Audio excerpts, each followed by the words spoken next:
Hey friends, thanks for joining me, Jim Baroud, to hear a few insights from leaders who represent our innovation ecosystem. Today's chat is with Ty Heath, the Director of Market Engagement at the B2B Institute at LinkedIn. Thanks so much for having me, James.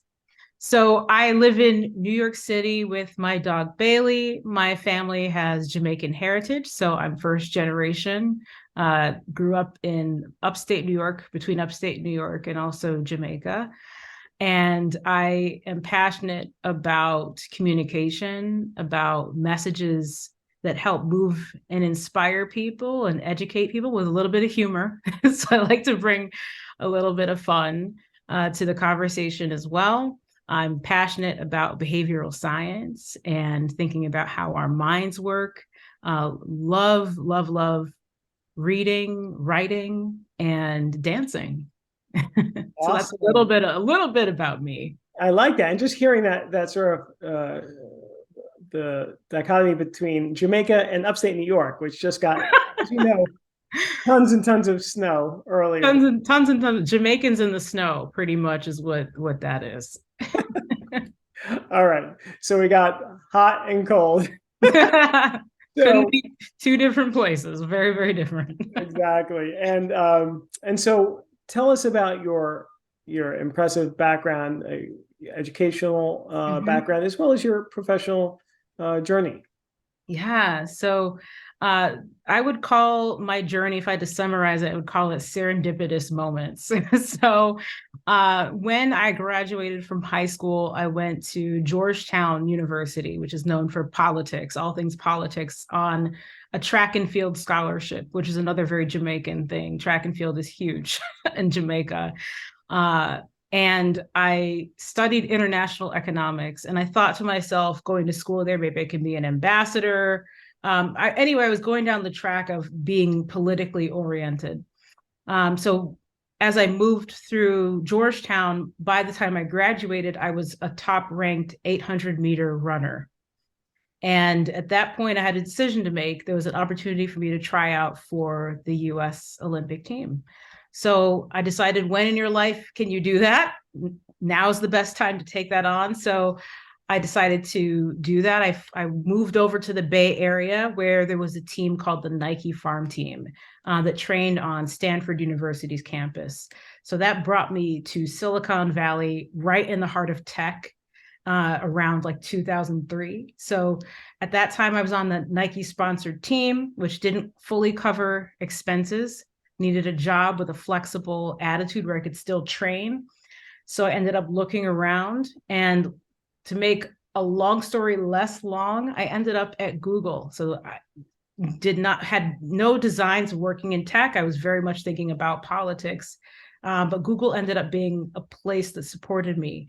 I was able to leave work, around 3:30 every day to get to track practice, to train. Super grateful. I moved from an entry level role at Google, and from business development to AdSense to AdWords.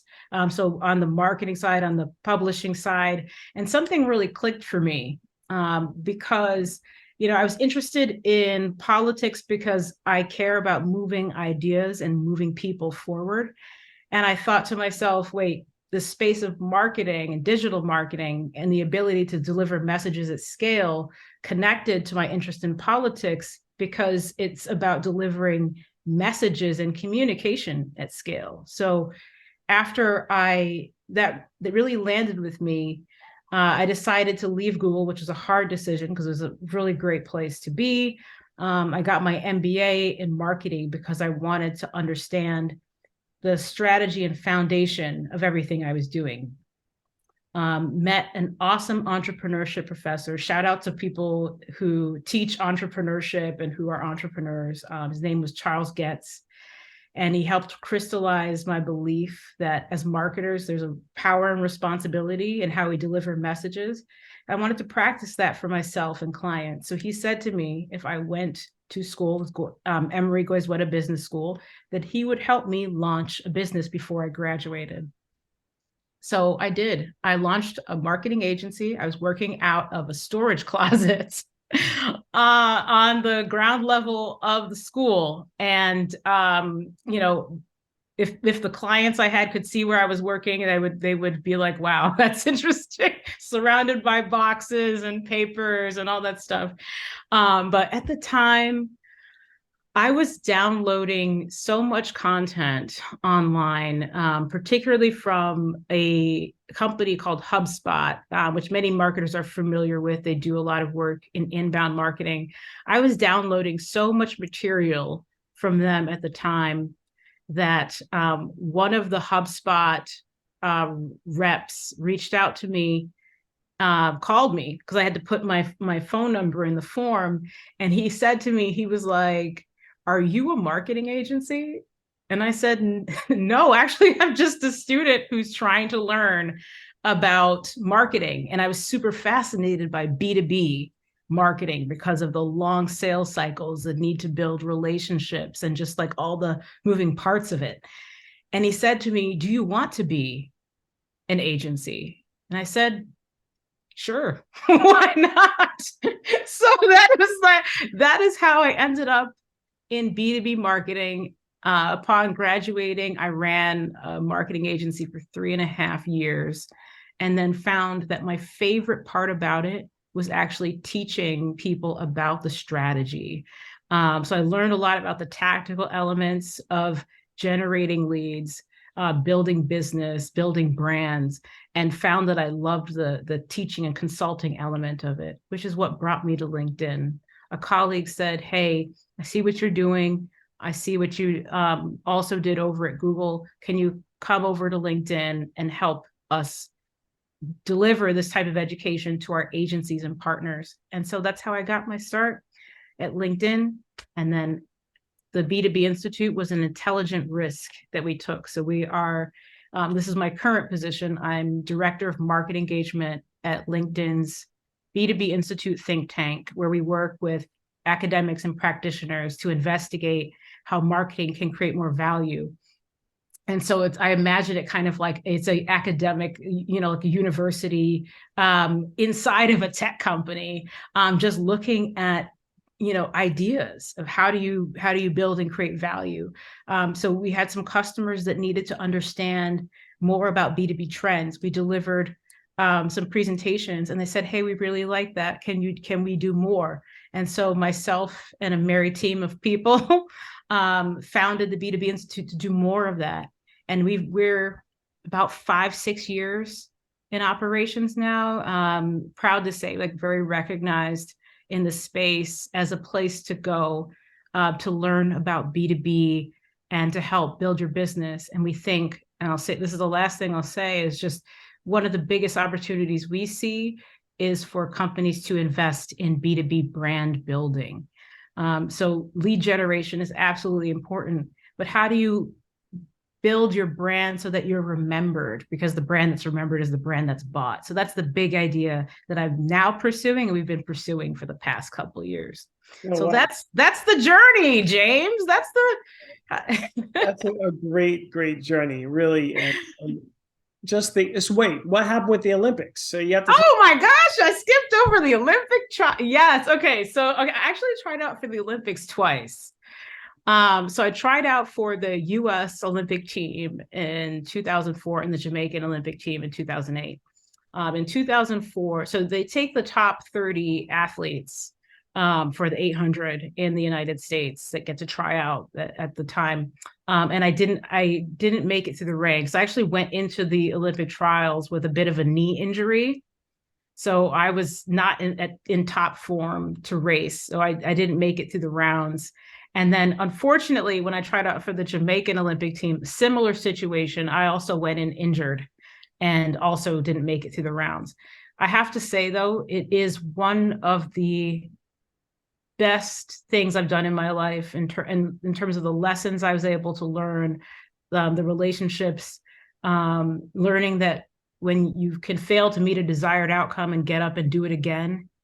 And it's wild that you train, and then, the race is literally 2 minutes and it's done. So all of that training, and you have the 2 minutes, and it was just such a experience of building resilience that applies to, everything I do and the way I live my life today.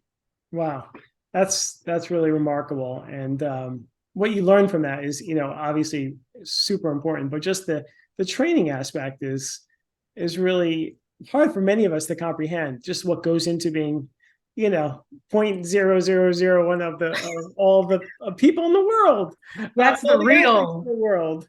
To Yeah. even get to where you were, it's just, that's the meaning of commitment, right? And I think you'll be gratified to know that I bought my first spikes from my daughter, who's Oh, the track team. She's a freshman in high school, and so I sort of have a little more knowledge about about the running and racing. Not much, but I'm learning.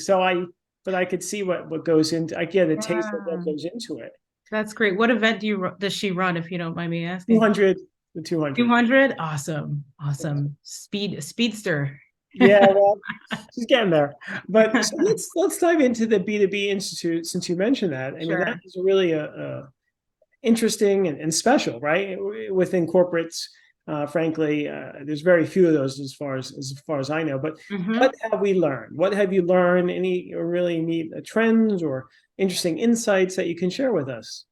Yeah. Yeah. So, again, we're doing some really, really great work around this idea of brand building. And I would say there are a couple of different concepts, actually two that are top of mind that I want people to really understand. I think these are some of the biggest ideas and they're really sort of revolutionary in the marketing space. One of them is a term that we call the 95-5 rule. And what this rule says is that 95% of your category buyers are what we call out market at any given time. So when your buyers are out market, they're not even thinking about your brand at all. And in B2B, as you think about the long sales cycles, how people make decisions, like big decisions, like you're not buying an analytics platform every other week, right? So thinking about it a little bit different.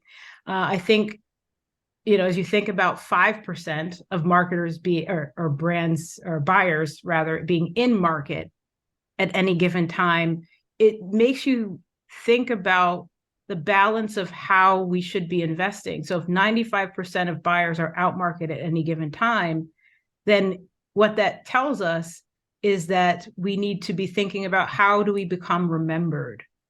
How do we become remembered in such a way that when your buyer moves from out market to in market, that our brand is the one that they're thinking about? And so that tells us that marketers are actually in the memory business, and especially in B2B.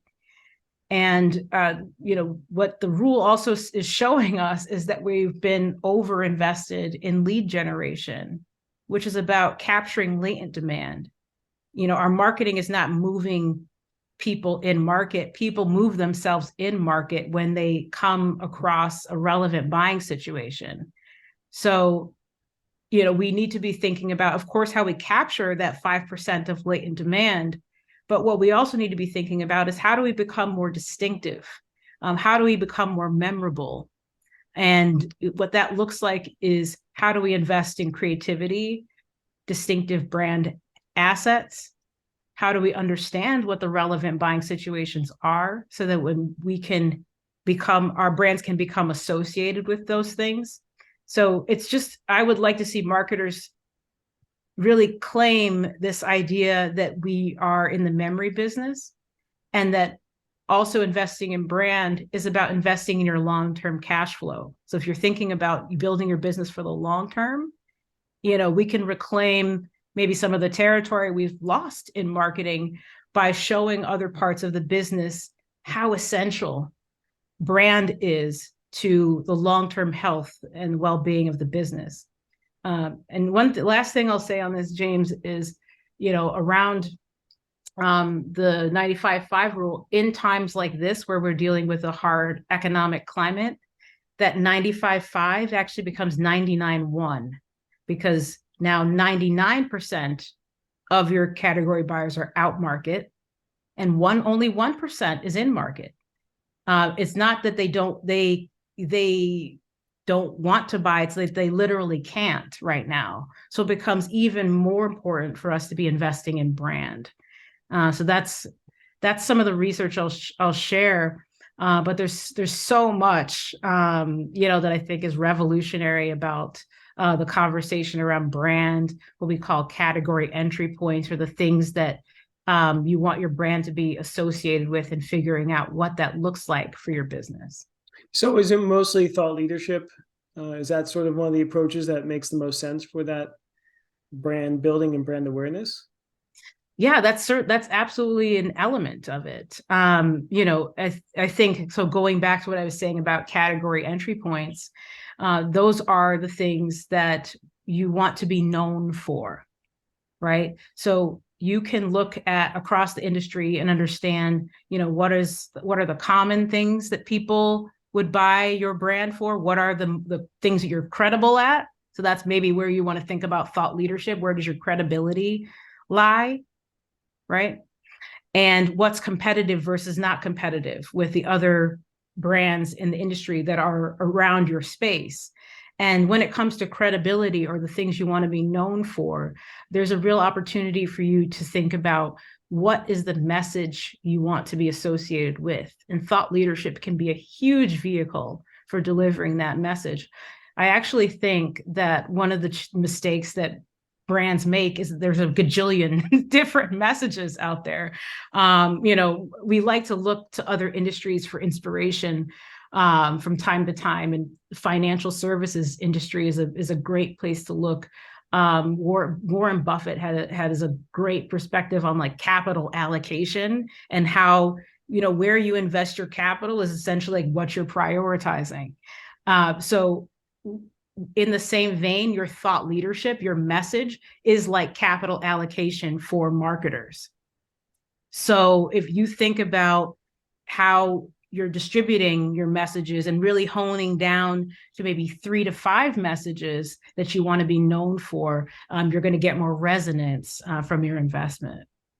Got it. And what about some of the other research? I know you've mentioned in talks I've seen before about women in business and diversity in general. Oh, yes. What can you talk to us about that? Yeah, so this is also a huge area for me, and one of the things I didn't mention about like who I am that is so critical. So as a woman and as a Black woman in marketing, and I'd love to see more representation across the industry. So that's a huge goal for me. Part of doing that is showing up myself and using my seat at the table to help share messages to people, for people to understand the power and the potential that can be unlocked from it. So one of the things we took on was doing this research report in partnership with Jamila Bowman-Williams over at Georgetown University. She's also a Harvard faculty fellow, on this question of, if diversity is good for business, why aren't people buying? So we see, research reports from various channels every single year about the value of diversity, that you see reduced risk, increased revenue, you see just all sorts of goodness. And yet you don't see the action that you would expect from leaders who understand those things to be true. And so we wanted to understand, not so much sharing the importance of diversity, because hopefully that's a message that people get already. What we wanted to really look at is what's stopping people from investing in it. And especially since, over the past couple of years, a number of brands have made billions of dollars in commitment to transform that conversation for their business and to do more. So we wanted to make sure that really landed. To cut to the chase, there are a couple things that are sort of operating in the background. So outside of people's fear and anxiety about getting it wrong, about not really knowing what to do or how to start, we notice a couple things sort of operating in the background that are bias related. I think tackling bias is one of the biggest areas for opportunity. Things like cognitive dissonance, where the conversation about diversity has people feel like their very identity is being attacked. things like zero sum. So that's something that maybe a lot of us are familiar with. The feeling that a gain for one group is a loss for another group. There's another form of bias called persuasion knowledge. And when you think about that, you often hear, for example, at companies, diversity training is required. So that can lead people to feel like they're being forced to do something, and therefore they resist that thing. So there's a number of different things we have to confront. And what we found is that marketers can actually play a huge role in helping us mitigate some of these biases through the skills that we have. So, first of all, we're responsible for the stories that get told and don't get told through marketing and media. That's a broad level of distribution of content that's going out, and representation in the different pieces of media and advertising that we generate. We're also storytellers. And what we found is that people are not logic processors. People are story processors. When you tell people a story, they're able to stand in the shoes of what it feels like to be another person for the time that they're hearing that story. It's similar to like when you're watching a movie, you feel like you're in that, you're rooting for that character. When we understand what it's like to be in someone else's shoes, we have compassion. It opens our hearts, opens our minds. It helps us see the humanity of that person. So the way that marketers can really support transformation is, first of all, by claiming that responsibility. So taking a bigger stewardship of responsibility for communication, and helping move DEI forward, but also to be thoughtful about how we're telling stories, that we're telling those stories authentically, and that we're bringing in the communities that are in those stories into those conversations as we develop the stories as well. So really proud of that research. It's actually award-winning research now. We won a Mosaic Award for the American Advertising Federation last year. That's really great to hear. How can we, people listening to this conversation, how can we be helpful in promoting diversity, minimizing bias online? I mean, maybe in fact on LinkedIn or on social media. Are there easy ways for us all to contribute? Yeah, so thanks for asking that. I think one thing is just to start with yourself, right? It's a lot of the work starts with having the hard conversations with yourself and the people around you, and becoming more fluent in the conversation of diversity. So learning some of the terms, talking to people who are not like you, understanding what it's like to stand in someone else's shoes. We talk about the transactional versus the transformational approach in the research. Transactional is when transactional language is like positioning things like this increases revenue, this reduces risk, and that's important. It's gotten us a lot of the way there in the conversation about DEI. But what we've found is, like, while it's important for us to understand that those things are real, what we actually need also is transformational conversations. So what we found is that people who are connecting to the fact that it's the right thing to do, that it's the right thing to see other people as human, actually are more likely to take actions in line with advancing DEI.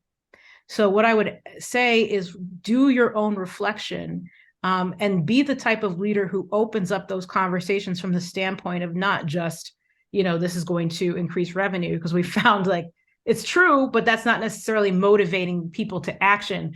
Instead, come from a transformational standpoint, come from the starting point that like we're all human, and it's important that all of our potential is realized, because we have a lot of problems that we need to solve, and we really do need everybody. So coming from that perspective in terms of how you're framing things and how you're telling your own personal stories, admitting when things haven't gone well, and not quitting, because some people, will get it wrong once or make a mistake and stop. but we need to like get past the ego part of it and keep trying, take responsibility for it not working how we thought it would, but just take stock in the fact that we're all responsible for moving the conversation forward. Got it. Got it. Now, what about social media and LinkedIn in general? Everyone wants to know the tactics, the approaches to get new business, to elevate their brands, whatever their goals are. What are some general sort of tips or guidance you give in general after all these years with LinkedIn? Oh, yes. So LinkedIn was always my favorite social media platform. I'm not just saying that. It always was. Let me just start with like what LinkedIn is specifically. I know people kind of know what it is, but maybe they're not really thinking about like the potential of it. 850 million members and growing. You can find all sorts of audiences on LinkedIn. Obviously employees that are working with you, leaders, shareholders, all sorts of folks, customers, obviously. So it is the only social media platform where you have the capacity to talk to that breadth of different audiences. And so with that comes a great deal of potential. And it is a relationships platform, 100%. And so if you are doing just about anything, there's an opportunity for you to dive into and to use LinkedIn. I call LinkedIn the conversation before the conversation, because what tends to happen is before people meet you, so whether you're looking for a job, you're selling something, you are about to meet someone casually, people will search your name. And if you have a LinkedIn profile, more often than not, that's going to be one of the first results. And so there's an opportunity there. And when people click into your profile, the opportunity is, what's the story that you can tell about yourself that offers a touch point for you to more deeply connect with that person? How do you take the conversation and build a relationship off of it and grow it? People will see what you stand for, who you are, what you're passionate about, what you're committed to, what you aspire to create through your profile before even meeting you.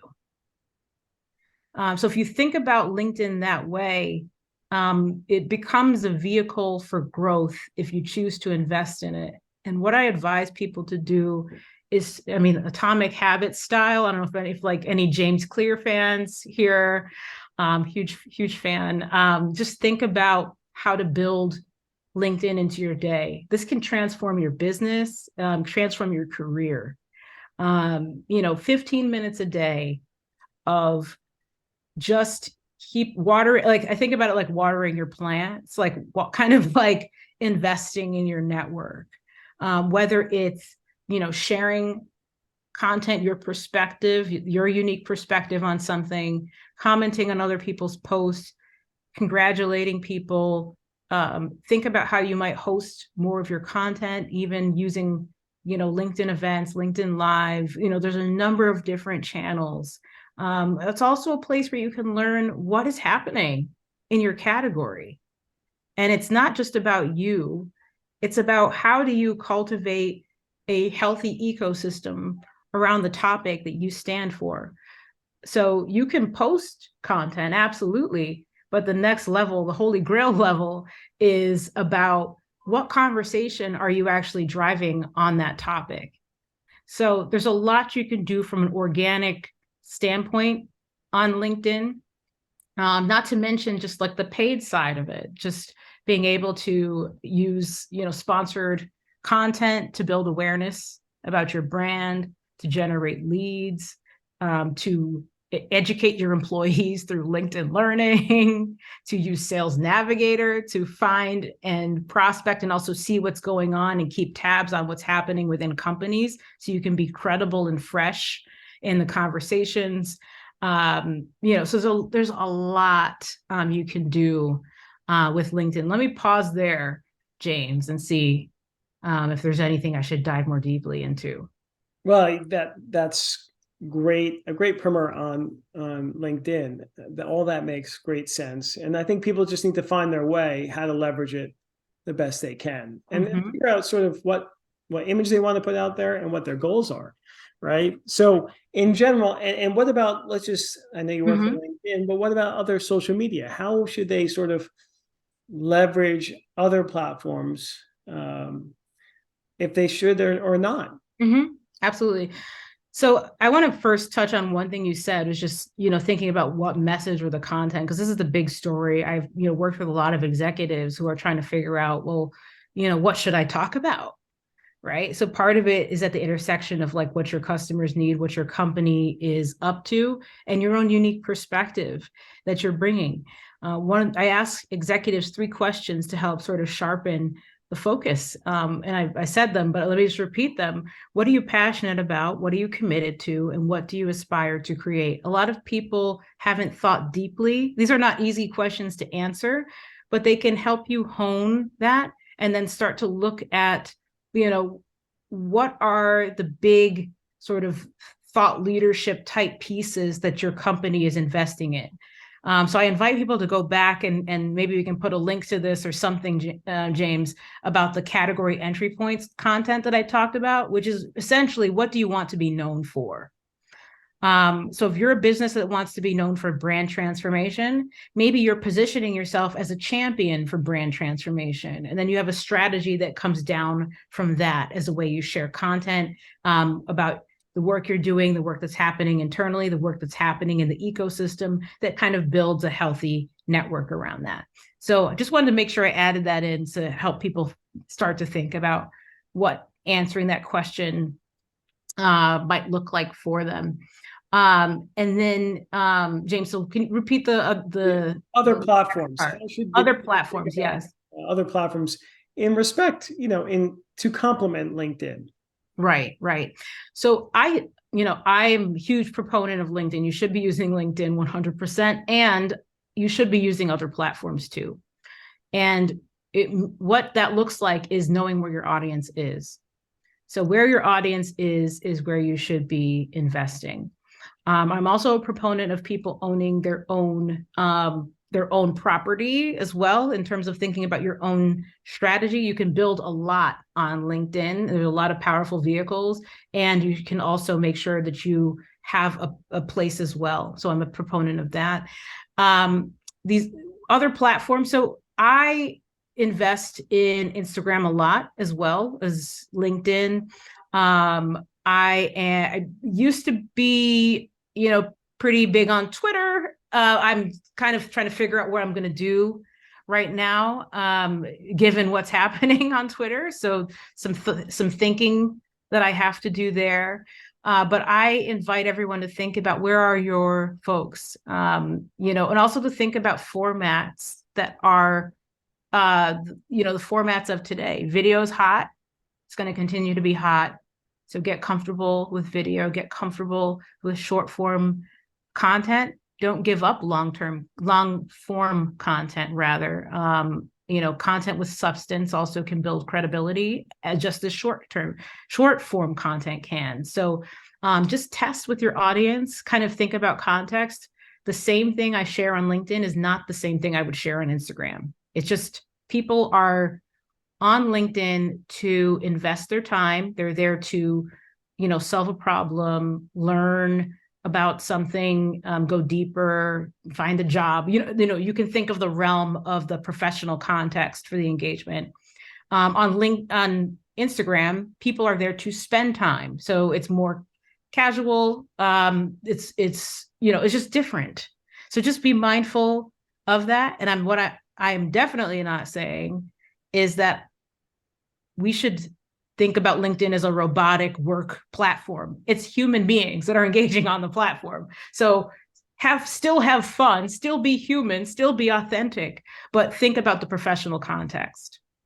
Well, speaking about being more human, I've seen over I've been on that for many, many years, and I've benefited a lot from being on the platform. I have seen more and more personal, Mm-hmm. reflection by people.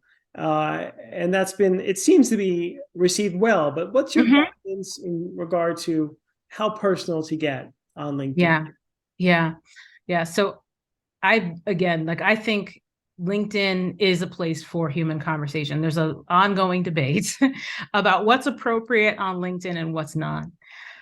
We have just gone through a transformational period of time in this world. It has been a time when we haven't been able to connect with each other as much personally because of the pandemic, social distancing, not able to be together. It's been a time where people have struggled economically, have had to find solutions. And so, I think the the social media channels have become a place for people to share, for that, an outlet for that, but also to be authentic and compassionate as we help people move through those spaces. I do feel, and I want LinkedIn to be a place where we can have more of those conversations. Now, I want to also say that LinkedIn is a place where there's a professional context to those conversations. And I want people to think about or rethink how they think about what is professional versus what is not professional. And what I'm saying is that people forget that you don't leave all these things that are going on in your life to the side as you step into the workplace. They're impacting you in the workplace. Things that are political also cross over into the business territory. Things that impact your life in various ways cross over into the business territory. So to me, it makes it fair game for conversation on the platform. Now, you want to obviously think about it in professional context, and you want it to think about it in terms of what is a constructive conversation to have on that topic. What advances that particular topic? What are the challenges that people are encountering? What are the opportunities? And how do you clarify those things for people?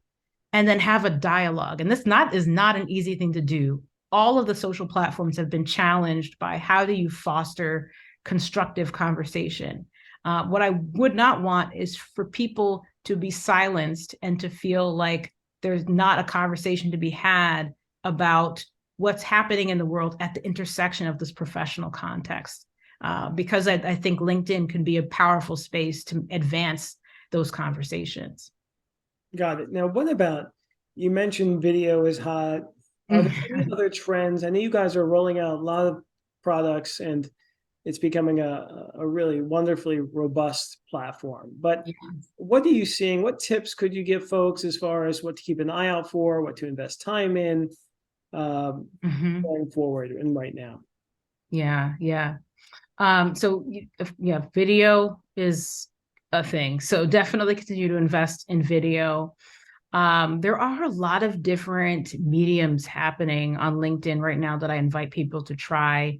So we've got a lot of tools to help you build and expand your distribution. So you think about from an organic standpoint, the newsletters that you can create. We've got LinkedIn events and LinkedIn lives. So like thinking about broadcasting, one of the trends I think we're going to continue to see is people starting to use like rethink how they're connecting with people around events conversations. So we saw in-person shift completely online and now kind of move into the hybrid space. LinkedIn can be a channel for you to do that. Absolutely. And, to think about how you make your company, one of your company home bases on the platform, so that you can reach people, as I said, all the stakeholders, your employees, your leaders, your customers, and investors, right? Across those different spaces.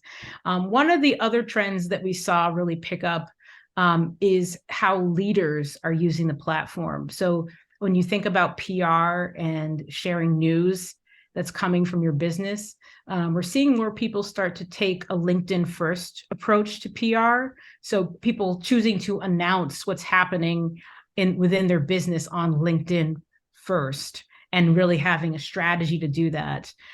So definitely saw a lot of this during the pandemic with people business leaders delivering updates through LinkedIn. So I think we're going to continue to see that grow on the platform as well. I also think, investing in skills is another huge area for folks. Companies that are investing in skills now will come out of the economic downturn in a better position. So thinking about how you might use skill development, use LinkedIn as a place for people to learn. We've got an excellent learning platform. And one thing that will never change, especially as we're in this economic environment that we're in right now, is the importance of relationship building.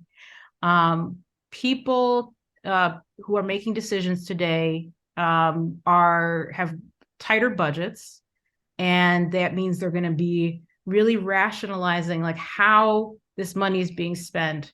Having better relationships with your customers, being top of mind, is one of the ways that you can make sure that you're there for that conversation, to be compassionate and help people through, but also to make sure that your solutions are top of mind. So LinkedIn is absolutely a way to do that. I think that's just going to deepen because, as we went through the pandemic, we literally couldn't go out and have a face-to-face conversation with our customers. We had to find another way. And so LinkedIn is a place for you to foster those relationships and then take those conversations offline. So those are some of the things I see, and specifically thinking about the LinkedIn platform. Actually, I'll add one more, James, one more that I'd like to be true, and that I see happening, and I'm really excited about. I think we're in a renaissance kind of time for B2B marketing. I think there's a transformation happening in B2B creativity. I think it's accelerating, that people are really understanding the value of creativity to connecting to someone's memory. I think we're going to see a lot more creative, more storytelling on the platform coming from B2B marketers, and I couldn't be more excited about that. And what about the skills? You mentioned the skills, and there's certificates and badging. People can sort of add these to their profile. Has that sort of taken off the way they had envisioned, or what's this? I'm curious. Yeah, we're going big on that because, I think as we think about how this world is connected and how with digital, everything is accessible. You can be in one place and work on something with somebody in a completely different country. We just need to rethink how we're finding talent and the skills conversation overall. We believe that skills are the new way. It's not going to be about so much about where you went to school and pedigree and all that stuff. People obviously, people's being associated with certain brands is really important, but also there's a whole potential opportunity around just looking at a person and saying, how could looking at working with somebody from somewhere else open things up? Both from a standpoint of diversity, there's a huge opportunity there. Both diversity of people, diversity of thought, it just opens up a lot. And so looking at the skills conversation with our economic graph team, and let me just stop for a second and define what that is. LinkedIn's economic graph is a digital map of the global economy. So it's encompassing of all the jobs on the platform, skills, universities, people, conversations. We can see all of that given the activity on our platform. It helps us understand where talent flows are moving, what job skills are on the rise, what's on the decline.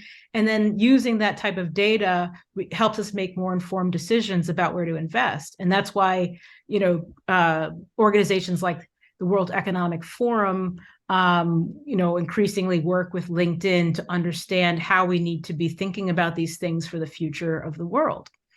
So going back to the skills conversation, we've been able to, given the economic graph, map what skills are on the rise, what skills are on the decline, what are the new skills in spaces that are opening up, And if you understand these things, you can start to upskill your team, and you yourself can prepare for the new space that we find ourselves in. So we see things rapidly moving in a lot of different areas. And there's some really, really excellent data and reporting that's coming out of LinkedIn on the rise and fall of different skills in various areas that I encourage everyone to take a look at. James, maybe we can, share a link to some of that content. Absolutely. And in case people are not near their computer when they're listening to this, is there a certain space? Is it within LinkedIn that they can just search? They can search for LinkedIn Economic Graph or LinkedIn Skills Report, I believe, and they should be able to find that information. Okay, great. That's really valuable. Really, yes. It'd be great to look at that because everything's changing so rapidly, right? And the skills and the needs and all that. Now you have ChatGPT and AI and all. Yes, that's a huge one. Everything. Yeah, AI is one of the skills. I spent a lot of time over the past couple of weeks playing around with ChatGPT and other related tools that have come to light, and it's interesting to see the conversation. I think these tools will augment our. That's my stance on it. I think once we wrap our minds around it, I'm hoping that it allows us to move into more strategic thinking, more creative generation of ideas. And some of these tools can help us deliver on things that are, not as productive uses of our time. That's how I'm thinking about it. I give myself permission to change my mind as I go, but that's right now I'm thinking like these things can be amazing, tools to help us augment our skills and our ability to deliver on solutions. Absolutely. This has been a great conversation. One of the things that I sort of am pondering is how to leverage LinkedIn when we go to events, right? I know people now don't have business cards.